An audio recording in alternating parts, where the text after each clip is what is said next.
Hello everyone, welcome back to my channel. మనకి ఇంట్లో ఎన్ని కర్రీస్ చేసినా ఒక్క రోటి పచ్చడైనా ఉండాల్సిందే. సో రోటి పచ్చడిలో మనకి చాలా రకాలు ఉంటాయి. దొండకాయ పచ్చడి, బీరకాయ పచ్చడి అని. యాక్చువల్గా సొరకాయతో పచ్చడి చేస్తారని ఎవరికి తెలియదు. సో నేనే ఎందుకో ఒకసారి ట్రై చేద్దామని చెప్పేసి ట్రై చేశాను. కానీ టేస్ట్ అయితే చాలా బాగుంది. మీరు కూడా ట్రై చేయండి. దీన్ని మనం దోశలోకి కానీ అలాగే చపాతీలోకి, రైస్లోకి కూడా కాంబినేషన్ బాగుంటుంది. సో రెసిపీలోకి వచ్చేస్తే ముందుగా ఒక ప్యాన్ పెట్టుకొని కారం తగినంత పచ్చిమిర్చి, అలాగే జీలకర్ర, ధనియాలు, కొద్దిగా వెల్లుల్లి రబ్బలు కూడా వేసుకొని మంచిగా లో మీడియంలో ఉంచి ఫ్రై చేసుకోవాలి. సో ఈ విధంగా ఫ్రై చేసుకున్నాక దాన్ని వేరొక మిక్సీ జార్లోకి ట్రాన్స్ఫర్ చేసుకోవాలి. సో అది చల్లబడగానే వెంటనే దాన్ని మిక్సీ పట్టి పక్కకు పెట్టి ఉంచుకోవాలి.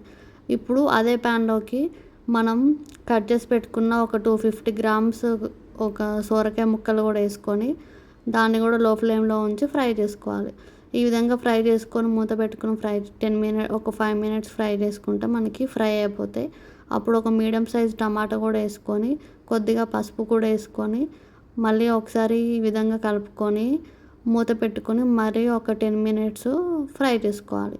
సో ఈ విధంగా ఫ్రై చేసుకున్నాక మనం ముందుగా ఫ్రెష్గా కట్ చేసి పెట్టుకున్న కొత్తిమీర కూడా వేసేసుకుంటే మనకి టేస్ట్ అనేది బాగుంటుంది. సో ఇప్పుడు కొత్తిమీర ఆకులు కూడా వేసుకొని మూత పెట్టుకొని మరొక 2 నిమిషాలు ఈ విధంగా ఉంచి స్టవ్ ఆఫ్ చేసుకుంటే మనకి సొరకాయ ముక్కలు అనేటివి స్మూత్గా మెత్తగా ఫ్రై అయిపోతాయి.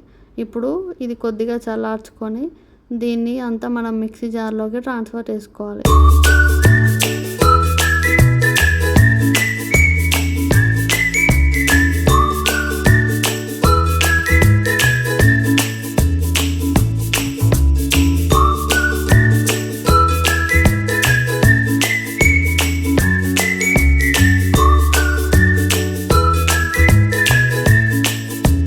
ఇప్పుడు ట్రాన్స్ఫర్ చేసుకున్నాక మంచిగా మిక్సీ పట్టుకోవాలి ఈ విధంగా.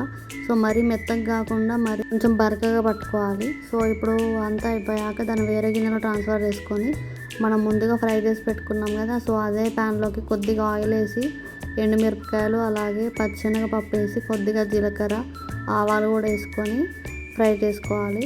సో ఈ విధంగా ఫ్రై అయిపోయాక ఇక కరివేపాకు రెబ్బలు కూడా వేసుకొని ఉంటే మనకి పోపు అనేది రెడీ అయిపోతుంది. సో ఇప్పుడు ఈ కోపుని అంతా పచ్చడిలో కూడా ట్రాన్స్ఫర్ చేసుకోవాలి. సో ఇంతే అంటే సింపుల్గా సొరకాయ పచ్చడి, రోటి పచ్చడి రెడీ అయిపోతుంది.